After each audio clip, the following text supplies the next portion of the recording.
કે આપણે ઘણા સમયથી આપણે જણાવતા હતા કે જેવી રીતે નૈઋત્યનું ચોમાસું છે એ ગુજરાતમાં પ્રવેશ્યું 11 જૂન 2024 રોજ ગુજરાતમાં પ્રવેશીને વલસાડ વાપી સુધી આવી અને ત્યાં નિષ્ક્રિય થઈ ગયું હતું ને એ નિષ્ક્રિય ચોમાસું છે એ ઘણા દિવસ સુધી નિષ્ક્રિય રહ્યું, પણ અમે છેલ્લા અનેક દિવસથી આપણે માહિતી આપતા હતા કે 21 તારીખથી આ ચોમાસું ફરીથી સક્રિય થશે અને 21 થી 25 સુધીમાં અનેક વિસ્તારોની અંદર સારો વાવણી લાયક વરસાદ થશે. એવી જ રીતે જોવા જઈએ તો 21 તારીખે ચોમાસું સક્રિય થઈને આગળ ચાલ્યું, પણ એ 21 તારીખે સક્રિય થયું એટલે 21 અને 22 તારીખ એમ 2 દિવસ સુધી પૂર્વની પાંખ ચાલી, એટલે કે મધ્યપ્રદેશ અને છત્તીસગઢ તરફથી એ ચોમાસું લાઈન આગળ વધી, પણ ગુજરાત તરફ આગળ વધતી ન હતી. પણ ખાસ સારા સમાચાર એ છે કે આજે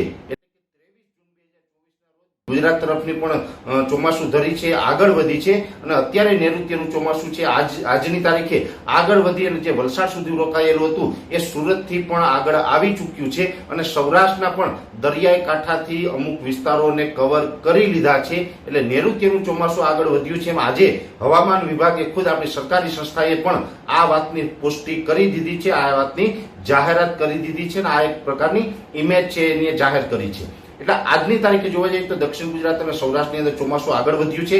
મેં ગઈકાલના વિડીયોની અંદર પણ જણાવ્યું હતું કે નૈઋત્યનું ચોમાસું છે એ હવે આગળ વધશે અને ગઈકાલે જણાવ્યું હતું એ જ મુજબ આજે ઘણી જગ્યાએ વાવણી લાયક વરસાદ પણ થયા છે તો ક્યાંય ઓછા થયા છે. જોકે હજુ આવનારા 2 દિવસની અંદર સારા વરસાદોની શક્યતાઓ છે, પણ આજે જે વરસાદ પડ્યા એમાં દક્ષિણ ગુજરાતના જે સુરત વલસાડ જિલ્લાના અમુક ગ્રામ્ય વિસ્તારો હોય કે વલસાડ વાપી સાઈડના વિસ્તારો હોય આ તમામ વિસ્તારોની અંદર સારા વરસાદો નોંધાયા છે. સૌરાષ્ટ્રની અંદર પણ ભાવનગર જિલ્લો હોય એમાં મહુવા આસપાસના વિસ્તારો હોય, અમરેલીના અનેક વિસ્તારો છે, ગીર સોમનાથના વિસ્તારો છે, તો જુનાગઢ અને પોરબંદર જેવા વિસ્તાર છે, રાજકોટના ગોંડલ અને અનેક બીજા વિસ્તારો છે. આ તમામ વિસ્તારો એટલે કે પોરબંદર, જુનાગઢ, રાજકોટ, ગીર સોમનાથ, અમરેલી, ભાવનગર આ તમામ વિસ્તારો જે સૌરાષ્ટ્રના છે આ તમામ વિસ્તારોની અંદર આજે સારા એવા વરસાદ નોંધાયા છે અને અનેક જગ્યાએ વાવણી લાયક વરસાદ પણ આજની તારીખે નોંધાયા છે.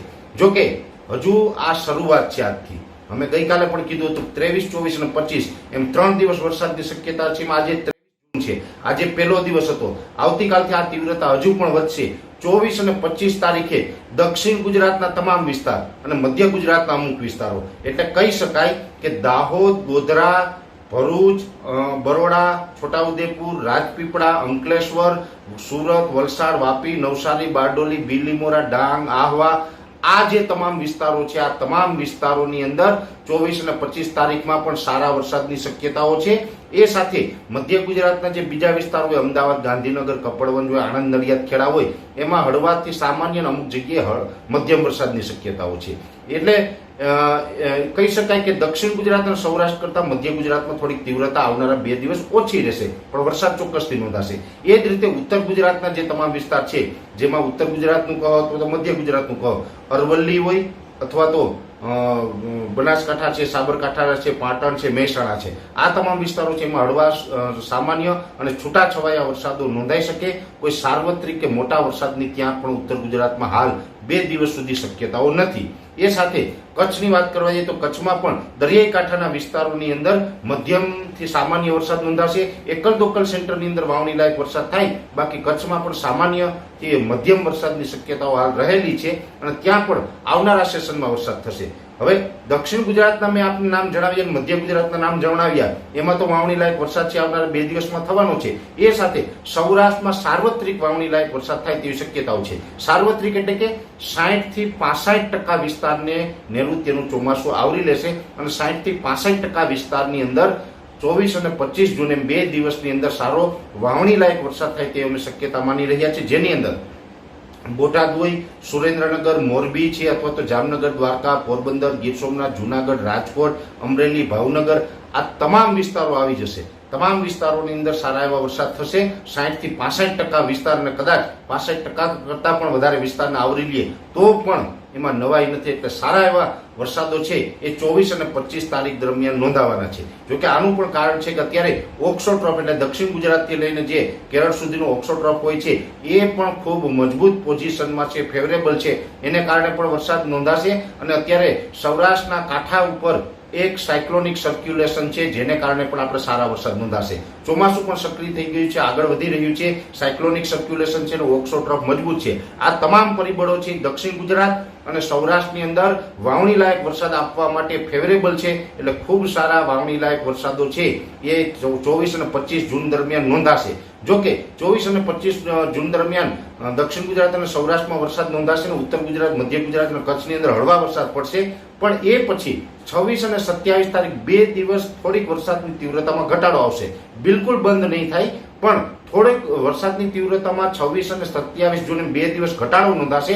અને 28 તારીખથી જે વરસાદો ચાલુ થવાના છે એ સેશન 28 જૂનથી લઈ અને 3 જુલાઈ સુધીનો હશે. એટલે લાંબુ સેશન હશે અને એ લાંબા સેશનની અંદર સાર્વત્રિક ઓલ ઓવર ગુજરાતમાં વરસાદ હશે, જેમાં દક્ષિણ ગુજરાત, સૌરાષ્ટ્ર, કચ્છ, ઉત્તર ગુજરાત, મધ્ય ગુજરાત, મધ્યપ્રદેશ બોર્ડર લાગુ વિસ્તાર, આ તમામ વિસ્તાર એટલે ઓલ ઓવર ગુજરાતની અંદર એ વરસાદ હશે. એટલે સાર્વત્રિક વરસાદો છે એ પણ આવનારા દિવસમાં ટૂંક સમયની અંદર આવી રહ્યા છે. એટલે કહી શકાય કે અત્યારે જે વરસાદ સક્રિય થયો છે અને આગળ ઉપર વરસાદ જે થવાના છે એટલે જૂન મહિનાની અંદર લગભગ ગુજરાતના તમામ વિસ્તારોને કવર કરી લેશે. જૂન મહિના દરમિયાન ગુજરાતના તમામ વિસ્તારોને કવર કરે તો એ હજી વરસાદ સમય જ છે. ઘણા બધા મિત્રોને ચિંતા હશે કે અમારે મોડું થઈ ગયું. હા, એક ચોક્કસ છે, 15 જૂને ગુજરાતમાં ચોમાસું બેસતું હોય, પણ આ વખતે ઘણી વખત વાવણીમાં લેટ થયું છે. જોકે ગુજરાતી મહિના પ્રમાણે જોવા જાય તો અનેક વખત એવું બન્યું છે કે અષાઢી બીજના વાવણા થતા હોય. જોકે આ વખતે હજી અષાઢી બીજને પણ વાર છે. એટલે આપણે વાવણીમાં મોડા નથી, કોઈ ચિંતા નહીં કરતા. અને અંગ્રેજી મહિનામાં પ્રમાણે પણ જૂન મહિનાની અંદર વાવણી થઈ જાય તો એ બિલકુલ મોડું નથી. એટલે આપણે કોઈએ ચિંતા કરવાની જરૂર નથી. વરસાદ સમય જ છે. આ એક વરસાદ રોકાઈ ગયો હતો, ચોમાસું નિષ્ક્રિય થયું હતું. અને આની પણ અમે ઘણા સમયથી વાત કરતા હતા કે મુંબઈ પાસે કદાચ ચોમાસું ફસાઈ જશે, ત્યાં નિષ્ક્રિય થશે. પણ મુંબઈની બદલે વલસાડ પાસે આવીને ફસાઈ ગયું. કેમ કે અમારું લાંબા ગાળાનું અનુમાન હતું, એમાં મુંબઈનું અનુમાન હતું, પણ એ વલસાડ પાસે નિષ્ક્રિય થયું. એટલે થોડુંક વેરિએશન આવતું હોય, પણ અમે આ વાતનો પણ ઉલ્લેખ કરેલો હતો કે મુંબઈ પાસે ચોમાસું નિષ્ક્રિય થશે. જે આપણા રેગ્યુલર વિડીયો જોતા હશે એ તમામ મિત્રોને ખબર હશે કે અમે આ એક માહિતી આપેલી હતી. એ મુંબઈનું કીધું હતું, એ કદાચ અહીંયા નિષ્ક્રિય થયું છે વલસાડ પાસે. મુંબઈ પાસે નિષ્ક્રિય થવામાં અમને કદાચ એવું હતું કે 2-3 દિવસ જ નિષ્ક્રિય થશે, પણ આ થોડાક દિવસ વધારે ચાલ્યું. પણ હવે આપણે ચોમાસું છે ધીમે ધીમે આગળ વધવાનું ચાલુ થઈ ગયું છે અને હવે કોઈ ચિંતાનું કારણ નથી.